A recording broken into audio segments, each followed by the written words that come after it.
Le doy la bienvenida a Carlos Gijón, es el vocero de la presidencia del Ecuador. Señor Gijón, bienvenido, gracias. Señor del Rincón, buenas noches.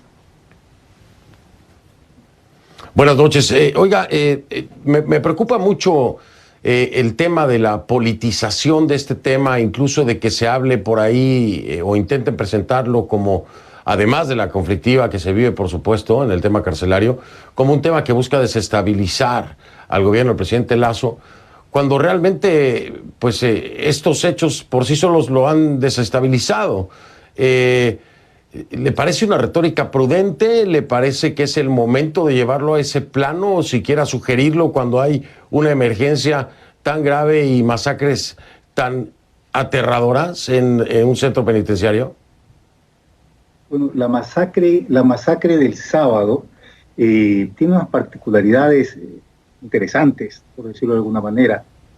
Hasta ahora la teoría era de que había un enfrentamiento entre dos bandas por el control de las cárceles, y entonces una banda pues estaba atacando a otra, pero lo del día sábado fue una banda que atacó a un pabellón donde no habían miembros del narcotráfico. Las personas que estaban en esa banda eran personas transitorias que estaban de paso en esa cárcel, que no tenían vínculos con el narcotráfico. Y la manera como ocurrió la matanza, una matanza tan cruel, con una sevicia tan fuerte, que fue grabada y de inmediato transmitida por redes sociales, que fue transmitida en gran parte por Facebook, pues da la idea de que lo que se quería era conmocionar, causar una grave conmoción social. Lo que ocurrió fue un acto de terrorismo, en el sentido que el objetivo en sí no era matar a esas personas, sino utilizar esa muerte para conmocionar al país, para que la gente se aterrorice. Esto no es la primera vez que pasa en el continente. Pablo Escobar utilizó ese método, esa manera de aterrorizar Colombia cuando estaba cuando se discutía la extradición de los narcotraficantes a los Estados Unidos. La particularidad de la violencia y la manera como esta se difundió realmente llama la atención. El Ecuador está sometido a una guerra, está bajo fuego con el narcotráfico, con los carteles de la droga de México. Y yo creo que esto es una situación... Sí, señor Gijón, perdón que lo interrumpa, que no, hay muchas cosas que hablar y hay mucha molestia entre los ecuatorianos y las ecuatorianas. A ver, entiendo lo que me está diciendo usted, pero a ver, este no es un problema nuevo. ¿Y por qué seguir culpando a otros factores, señor Gijón?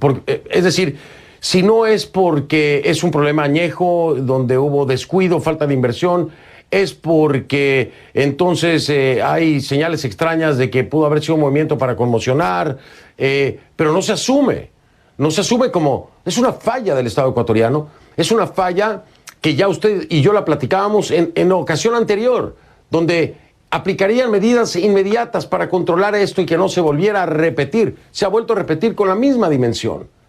No se acaba de asumir el problema como una falla terrible, porque es consecutiva, muy cercana, por parte del gobierno ecuatoriano. ¿Por qué vamos al plano político? Vamos al gobierno de Lenín Moreno, al descuido de las prisiones. Esto ya le corresponde a Lasso, esto ya le corresponde a ustedes.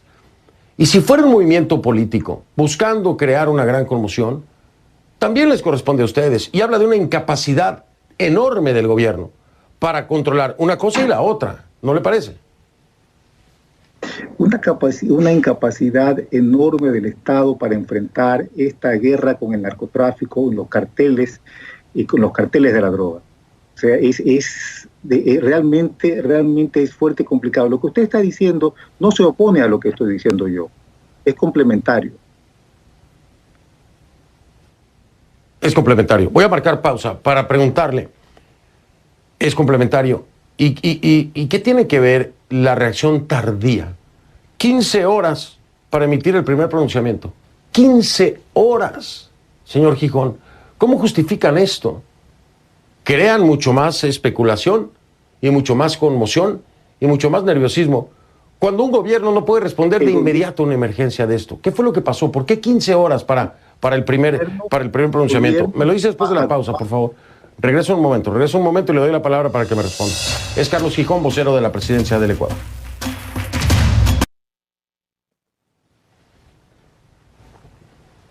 Estoy de vuelta con Carlos Gijón, vocero de la Presidencia del Ecuador, y le preguntaba por qué tardaron 15 horas para emitir el primer pronunciamiento, que además ni siquiera fue el presidente, fueron otras autoridades. ¿Por qué tardaron 15 horas, señor Gijón? Bueno, no es exactamente lo que usted está diciendo. La Secretaría de Comunicación empezó a informar en la mañana del día sábado. Esto ocurrió en la madrugada, durante toda la madrugada la policía y las Fuerzas Armadas estaban entrando en la cárcel para poder sofocar este motín terrible y espantoso. Y la Secretaría de Comunicación empezó a informar en la mañana del día sábado, temprano en la mañana.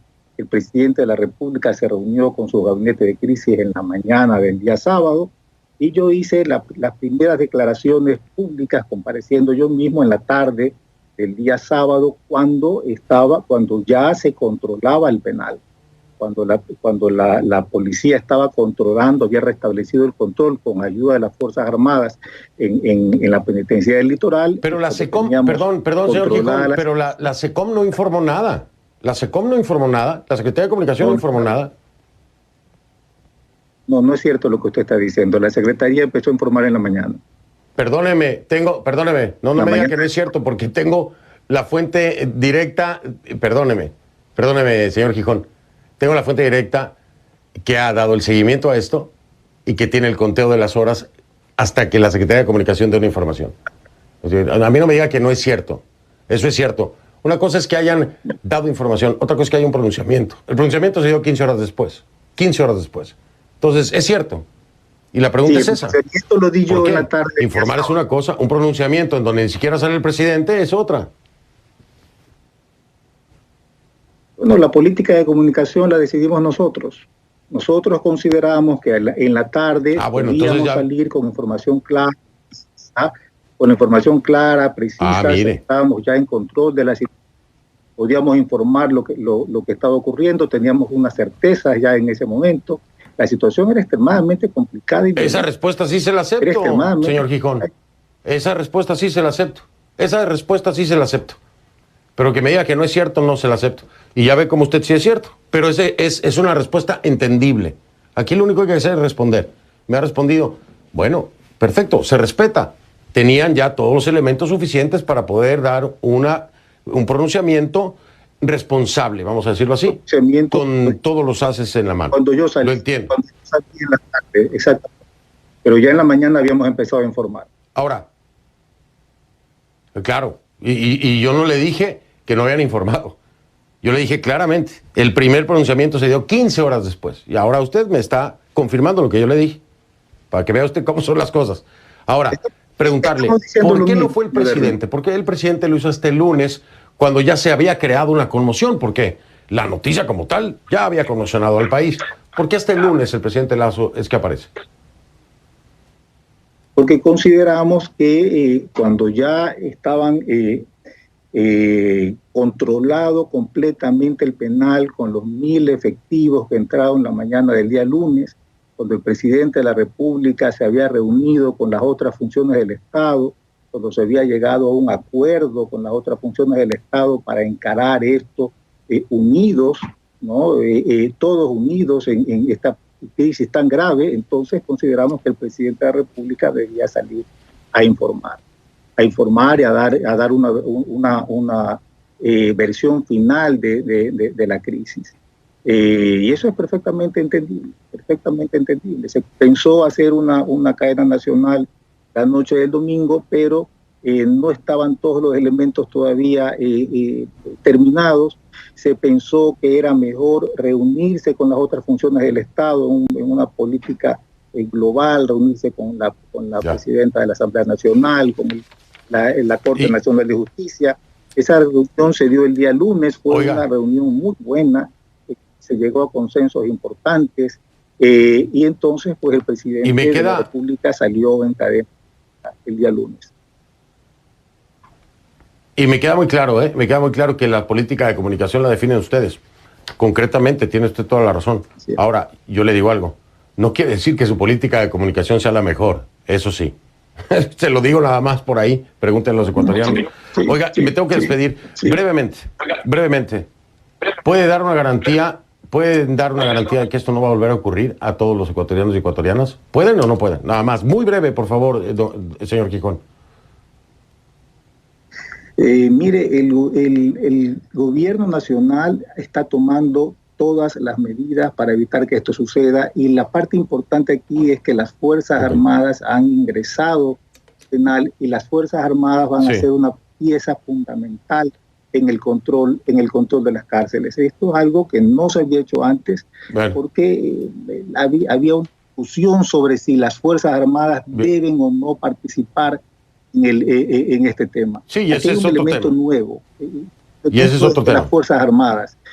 Ese es otro tema de discusión, pero bueno, me queda claro. Hasta ahora no hay garantía, van a ver cómo funciona. Lo entiendo así. Señor Gijón, me tengo que despedir. No quiero ser grosero, ni mucho menos. Si quiero, vuelvo a invitar en la semana para que sigamos ampliando, pero ya ahora me tengo que ir. Le mando buenas noches y le agradezco siempre estar aquí en el programa. Gracias, muy amable. Es Carlos Gijón, vocero de la Presidencia de Ecuador. Ya regreso.